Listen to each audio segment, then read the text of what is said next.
Hi everyone, this is Makurin channel. Thank you for visiting our channel. On this video guys, samahan niyo ako magtanim ng mga succulent dito sa ating ginawang succulent garden bed. So ang plano natin guys na itanim ng mga succulent dito sa ating ginawang garden ay combination ulit guys ng sedum at saka echeveria. So mas dadamihan natin ang echeveria.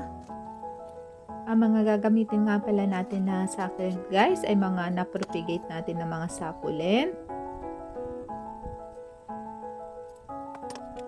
Ang mga gagamitin nga pala natin na echeveria ay yung mga echeveria na madali lang alagaan dahil garden ito guys. Okay guys, samahan nyo na ako magtanim dito ng mga succulent. Ito na guys yung pinaka-exciting part, yung pagtatanim ng mga succulent.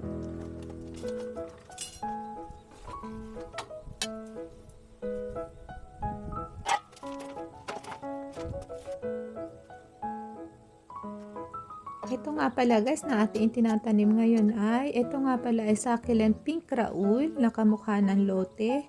Itong succulent na ito guys ay nakatanim doon sa ating succulent garden doon sa bukid. So inuuwi na natin siya guys. Next naman natin guys na itinanim ay blue jelly bean. So marami tayo guys na stock dito ng blue jelly bean. At saka ang blue jelly bean guys kapag medyo lumamig na yung panahon, sobrang pula din niya guys. Maganda din siyang succulent. Next naman natin guys na itatanim itong blue elf. Sedum din siya guys. So kapag winter guys maganda din itong blue elf. Next naman natin guys na itinanim itong Las Aga Korean succulent siya guys. Itong Las Agang ito guys ay galing din dun sa ating succulent garden dun sa bukid.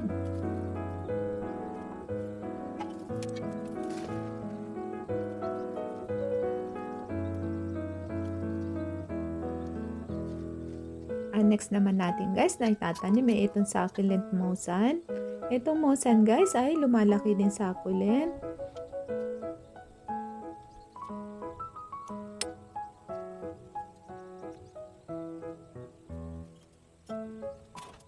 Kaya nga pala guys na kapag succulent garden din tayo ngayon guys ay wala tayong pasok ngayon.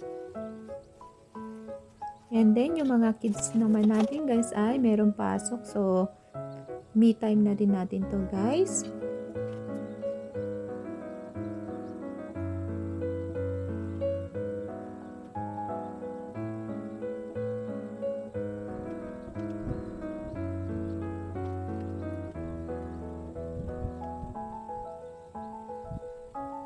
Sa pag-a-arrange naman guys ng ating mga succulent, habang nag-a-arrange tayo, doon lang tayo guys nagde-decide kung paano ba ang magiging style ng ating pagtatanim at kung ano bang succulent yung magandang ipwesto. Next naman natin guys na itinanim itong echeveria lowella. Ito nga pala guys, lowellang ito guys ay galing ito dito sa ating succulent garden din. So yung meron tayo guys na parte ng succulent garden na naging crowded na yung mga succulent. So nagbawas tayo dun guys. And then yung binawas natin na succulent ay dito naman natin itinanim sa ating bagong garden. By the way guys, wala nga pala tayo ngayon pasok sa ating trabaho. So nakapag-garden tayo today. And then yung ating naman mga kids guys ay merong pasok sa school. So me time na din natin ito guys.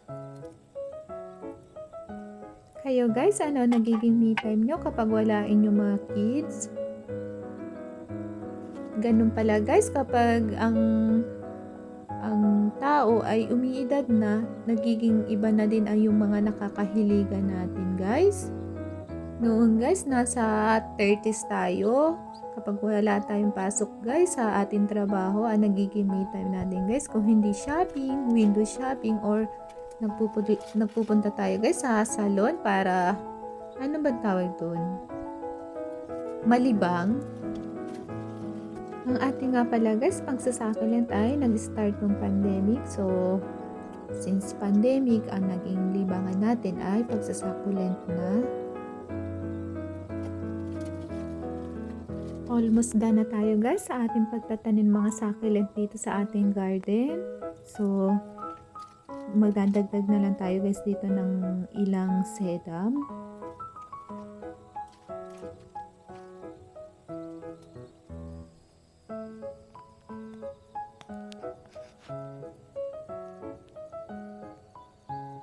Ito na guys, ang mukha ng ating garden ngayon. So far so good naman guys. Naging happy naman ako guys sa naging resulta ng ating renewal dito sa ating garden. Ito nga pala guys na ating garden ay hindi na natin nilagyan ng fertilizer. Medyo gusto natin guys hindi maging crowded masyado yung mga succulent dito. Kung napapansin nyo guys, hindi ko rin masyadong pinagdikit-dikit ang pagkapagtanim natin ng mga succulent.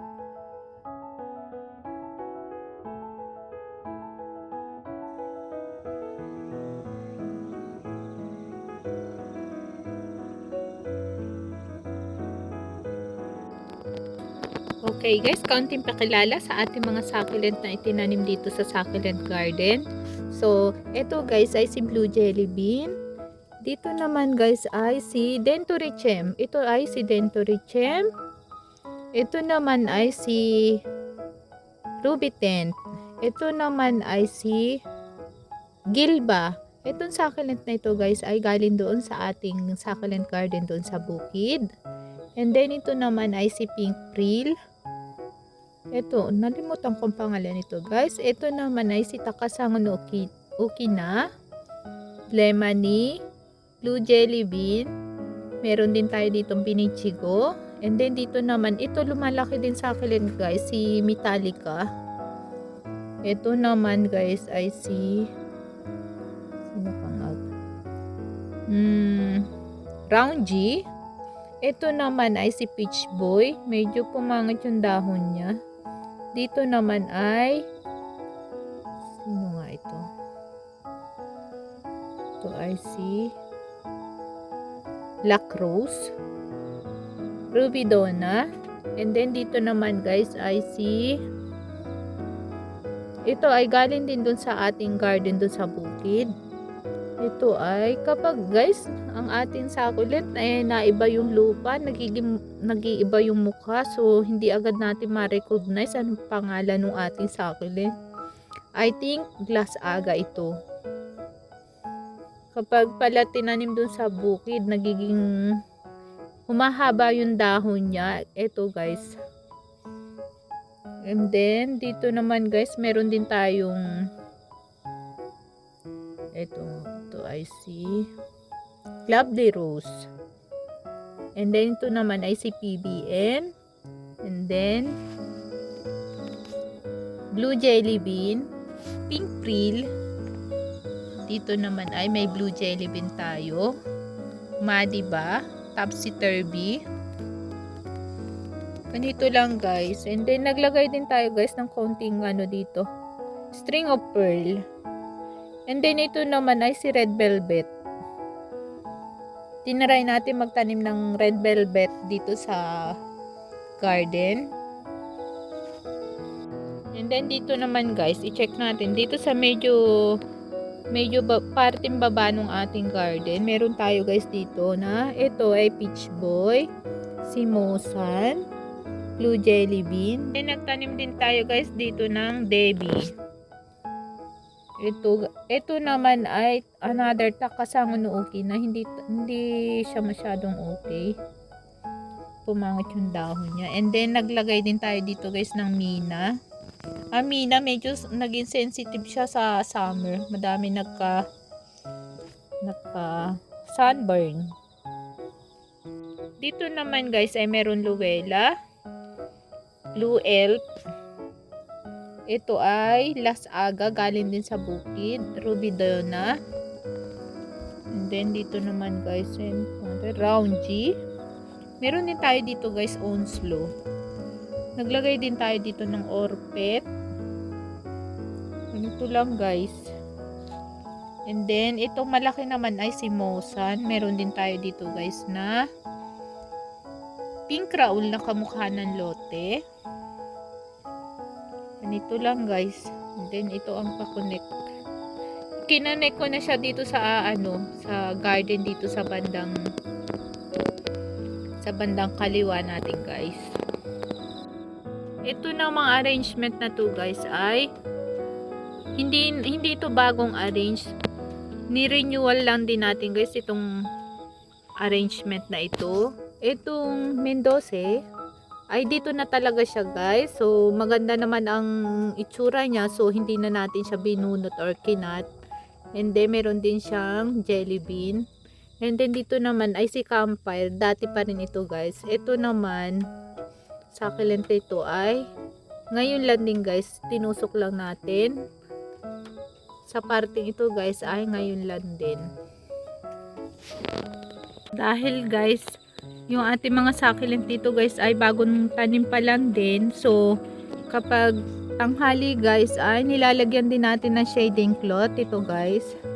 So, hindi pa natin siya, yung parting dito guys, hindi pa natin masyado ini-expose sa sunlight.